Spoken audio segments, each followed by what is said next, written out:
Me conta uma coisa, onde você está nos assistindo, tá calor aí? Aqui tá demais, viu? Essa onda de calor, gente, que atinge 4 estados do Brasil, ela pode terminar amanhã, dia de Réveillon. Bom, esse alerta, pelo menos, foi emitido pelo INMET, que é o Instituto Nacional de Meteorologia. De acordo com o órgão, o alívio nas temperaturas já pode começar hoje mesmo à noite, viu? Classificada pela autoridade meteorológica como evento de grande perigo, essa onda de calor que atingiu São Paulo, Paraná, Minas Gerais, Rio de Janeiro, além também de outras áreas aí do Espírito Santo, Mato Grosso do Sul, São Paulo, né? Deve, portanto, dispersar e trazer um certo alívio para quem está nessas regiões. Entre as áreas mais afetadas e que poderão sentir aí uma breve queda nessas temperaturas estão o norte paranaense, o leste de Mato Grosso do Sul, Triângulo Mineiro, região metropolitana de Curitiba, sul do Espírito Santo e a região metropolitana de São Paulo também. Agora, entre as áreas mais afetadas e que poderão sentir uma breve queda, estão aí o norte paranaense, leste do Mato Grosso do Sul, como eu disse, região metropolitana de Curitiba, Espírito Santo, São Paulo, pessoal de São Paulo também, né, gente? A capital paulista, para vocês terem uma ideia, bateu recorde de calor sequencial entre sexta-feira da semana passada e domingo agora. Os termômetros por lá marcaram 37,2 graus às 4 horas da tarde. São Paulo registra aumento aí de 27% nos atendimentos por insolação e também calor. Belo Horizonte voltou a registrar recorde de calor também no domingo, dia 28, ao igualar aí a maior temperatura máxima de 2025. Os termômetros na capital mineira marcaram 35,5 graus, 1h50 da tarde, repetindo, portanto, uma marca que havia sido registrada em 7 de outubro, isso de acordo com o que foi informado ali pela Defesa Civil do município. No Rio de Janeiro, os termômetros se aproximaram dos 40 graus em diferentes pontos, colocando municípios fluminenses entre os que bateram recorde de temperatura durante o Natal, de acordo com levantamentos oficiais.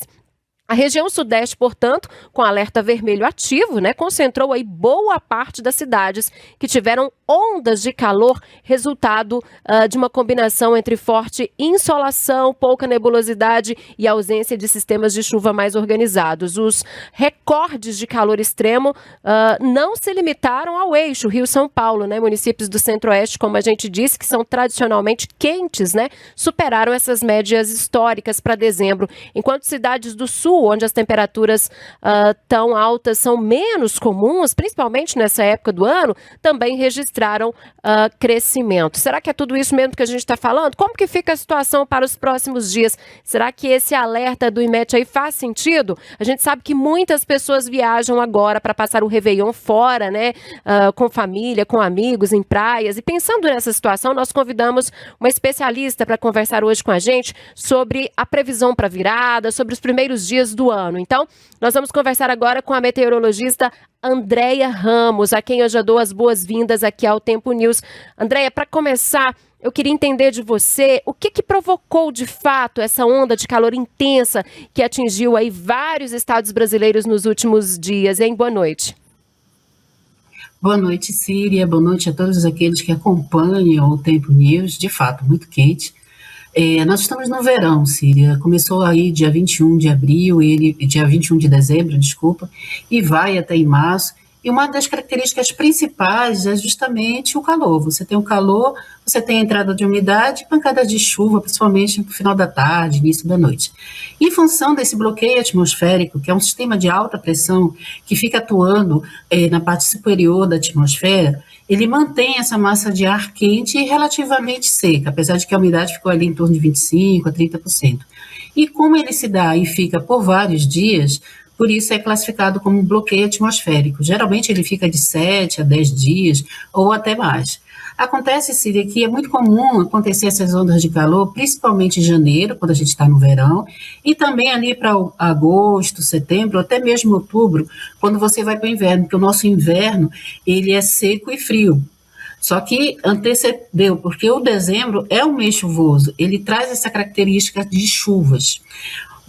mas em função justamente desse bloqueio, que geralmente fica ali situado na parte mais norte do país, atuando principalmente na faixa nordeste, ali no semiárido, ele se deslocou um pouco da sua climatologia, que é um pouco mais ao sul, e afetou a parte central e sudeste do Brasil. Então, você viu aí, como você bem comentou, São Paulo, Rio de Janeiro, Minas Gerais, Goiás, Distrito Federal, Mato Grosso do Sul, e olha, até pegou o norte do Paraná.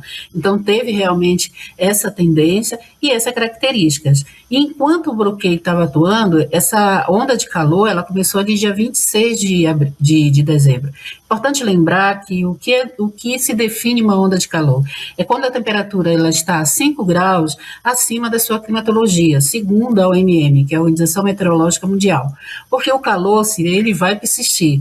Nós estamos no verão, verão é a estação mais chuvosa quando comparada com as demais estações, e uma das características principais dele é justamente o calor. Por mais que você não tenha a atuação dessa onda de calor, que é mais frequente agora também acontecer em janeiro, então em janeiro já está dando também esse sinal de onda, ela aconteceu agora também em dezembro, então temos que ficar atento. Você bem comentou a questão da saúde, as pessoas têm que ter consciência que uma vez emitidos esses avisos, é importante as pessoas evitarem transitar, passear, ou mesmo fazer atividade física, principalmente na parte da tarde, onde se dá as maiores temperaturas, porque a temperatura máxima, essas que chegam a 38, 40 em alguns pontos, principalmente do Mato Grosso do Sul, Mato Grosso e Goiás também, que enfrentou, e o oeste de São Paulo, com esses recordes já anunciados, se dão na parte da tarde. Então, as pessoas têm que ter consciência, observar os avisos, porque é uma tendência que a gente vai ter aí, janeiro,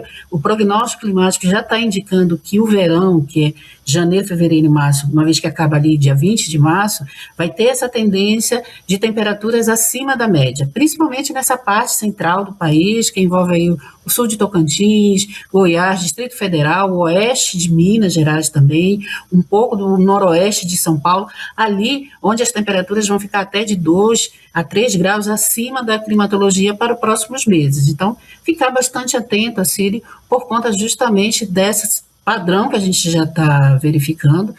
Nós estamos indo para 2026, foram os 3 anos, 2023, para você ter uma ideia, já foi considerado um ano muito quente, 2024 é o ano mais quente já registrado, segundo a OMM, e 2025, o primeiro semestre de 2025, segundo a OMM, também ficou entre o semestre mais quente, não ultrapassou 2024, porque o 2024 você tinha uma outra condição, que era a atuação do El Niño, e o El Niño ele provoca o calor, principalmente nessas áreas centrais do país, e 2025, apesar de estar numa neutralidade e agora, e finalizando uma La Niña que já é de fraca intensidade e curta duração, mas mesmo assim, a característica do La Niña, que é amenizar a temperatura, ele não conseguiu.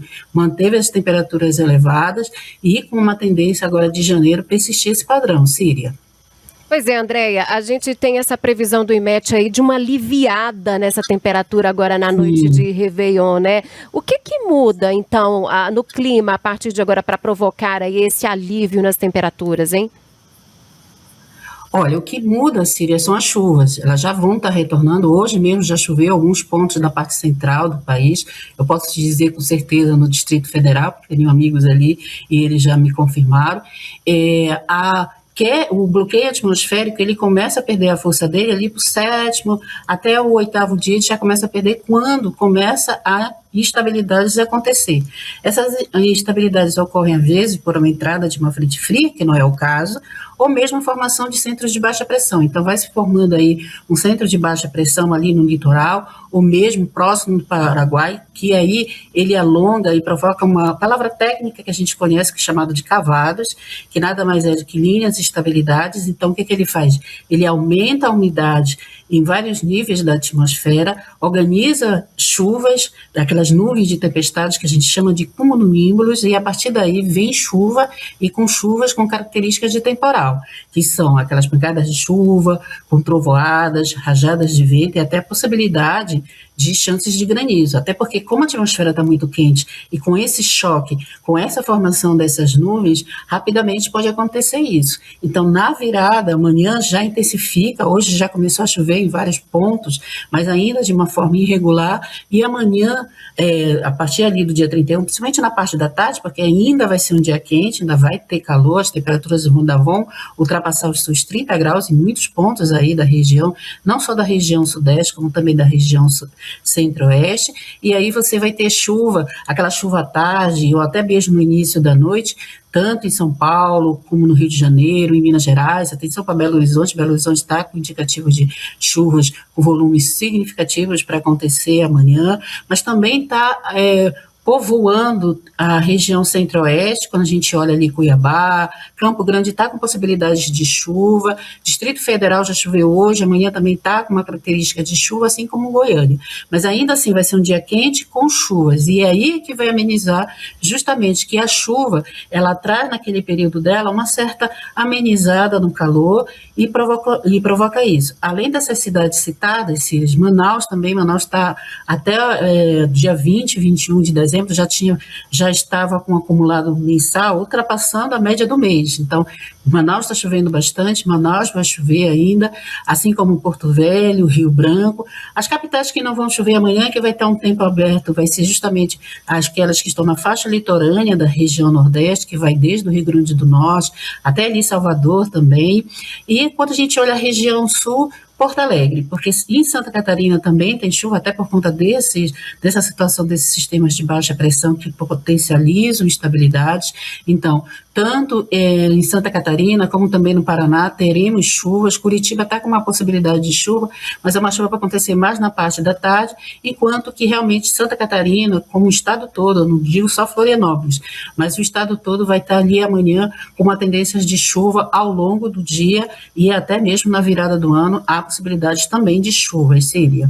Tá certo, André, você disse aí de um verão mais quente, né, com temperaturas mais altas. A gente focou bastante amanhã, no dia de Réveillon. Muita gente tira férias nesse período, ainda mais que é época de férias escolares, né? Principalmente nesses primeiros 15 dias de janeiro. Nessa primeira quinzena de janeiro de 2026, a gente pode voltar a sentir esse calor intenso? Ou você acredita que a situação tende a ser um pouco mais equilibrada? Olha, a tendência realmente, porque em janeiro, Síria, é que a gente vê, pelo menos climatologicamente, registros de ondas de calor. Como eu comentei contigo, sempre as ondas de calor elas se dão em janeiro, agosto, setembro, outubro. Esse ano antecipou, dezembro já teve aí esse padrão que já foi noticiado, já foi confirmado, e janeiro não vai mudar muito. Nós vamos ter dias quentes, sim, e com chuvas. Essas chuvas em forma de irregulares, que vêm em forma de pancadas, até atenção, aquelas áreas que a gente já sabe, como principalmente no Rio de Janeiro, ali no litoral de São Paulo, que sempre tem muito ali, virada do ano, que as pessoas ficam ali, então tem muito cuidado, que está com previsões de chuva não só no dia 31, como também no dia 1º, e essa tendência assim, vai ficar no janeiro. A gente vai ter dias quentes, a gente vai ter dias com chuvas, até porque é a estação chuvosa, em termos de sistemas climáticos, você não vai ter nem o Laninha, nem o El Niño, sim, você vai ter uma neutralidade climática, e é um indicativo que vai prevalecer a característica das estações. Então, o verão é esse, ele é calor, ele é quente, ele tem umidade, e com isso, a formação de pancadas de chuva. Então, para os próximos dias, vai amenizar, vai ser uma semana, aí o primeiro final de semana, na virada e no primeiro final de semana, vai trazer chuvas, principalmente para a parte central do país, que envolve ali o Cuiabá, Goiânia, Distrito Federal, um pouco em Minas Gerais, mas já vai começando também a abrir o tempo. Então, vai ficar nessa oscilação de pelo menos aí nos próximos 15 dias de estarmos com temperaturas elevadas, mantendo essa característica do verão e chuvas ocasionais, ainda de uma forma irregular. Esses primeiros 5 dias de janeiro vão trazer mais chuvas, mas a partir do 6º, do 7º, já volta de novo a ficar o período sem chuvas, Síria. Tá certo, Andréia Ramos, meteorologista. Andréia, muitíssimo obrigada, viu, por estar conosco no Tempo News de hoje. Até uma próxima oportunidade. Um feliz 2026 para você, com muitas realizações. Muito obrigada para você e todos aqueles que acompanham também um 2026 muito feliz. Tchau, até a próxima. Para você.